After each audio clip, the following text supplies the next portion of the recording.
So, Bill, Vietnam has had its various bumps along the road in terms of its economy and stock market for several years now. Is anything different? Is it better?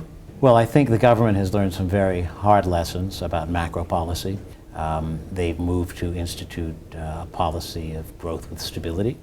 So you've seen how more sensible monetary management by the central bank has whipped inflation from about 30% at its peak to 4% now. That's dovetailed very nicely with exports motoring on the back of all of Vietnam's incredible FDI attraction. So now we have a trade surplus, a modest trade surplus. It'll be about $1 or $2 billion this year, maybe $1 billion next year. And we have booming FX reserves on the back of that, say $40 billion by the end of this year. So the economy is in very nice shape, and that is certainly one thing which has changed over the past few years. The Vietnam index is up somewhat this year. How can investors prosper from this more healthy economy?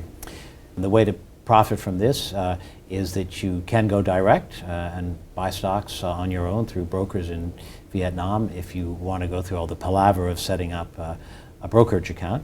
But I personally think it's much easier to buy country funds where the stocks are all there. They're being managed in most cases for index plus performance, and it's just kind of a no-brainer, easy way of getting quick exposure to Vietnam. The banks and the property sector are a significant part of the economy there. They are still struggling to get a firm footing. Does that mean that that part of the Vietnam investment component is going to be sluggish? For a while, I think that's a fair comment. Of course, the fate of the banks and the property companies are intertwined. The property sector has certainly bottomed now. We can see that prices for good projects in good locations from good developers are definitely going up. We've seen prices bottoming in the stock market, various small developers that are listed, and for some of the big names as well. So I think we've certainly seen the worst of that in terms of the property bank nexus. As the property sector continues to bottom and then recover, and as banks get a better handle on their NPLs, which have come down a lot from where they were in terms of the loan books, about 18-19%. These are non-performing loans. NPLs, non-performing loans. Maybe we'll start to see earnings growth in 2015, definitely in 2016. So the banks look interesting as a long-term hold to build positions in now. Privatization of the state enterprises by some name or another is a big part of the investment opportunity in Vietnam for outside third-party investors. Isn't that right? Yes, but it's something that's waiting to happen. It is certainly now underway, much more promisingly than when they first tried privatization out in 06, 07, 08. We've had some interesting deals this year. There's more to come in 2015. It's happening slowly but surely, but we're at the beginning of a process now on privatization. Put Vietnam in the context of an investment for some party considering Asia or Southeast Asia.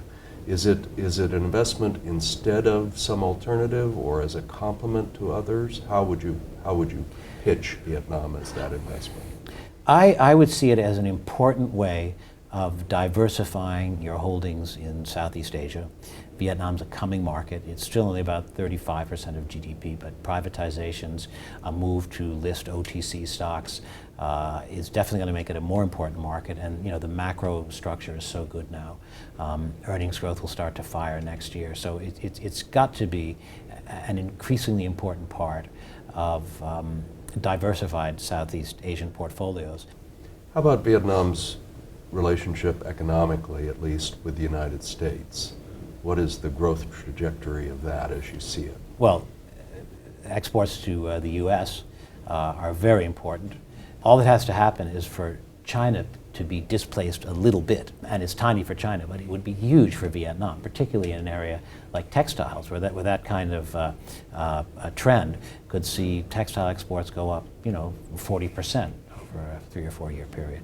By 2016, 2017, the U.S. will probably pull ahead of the EU as the #1 trading partner of Vietnam.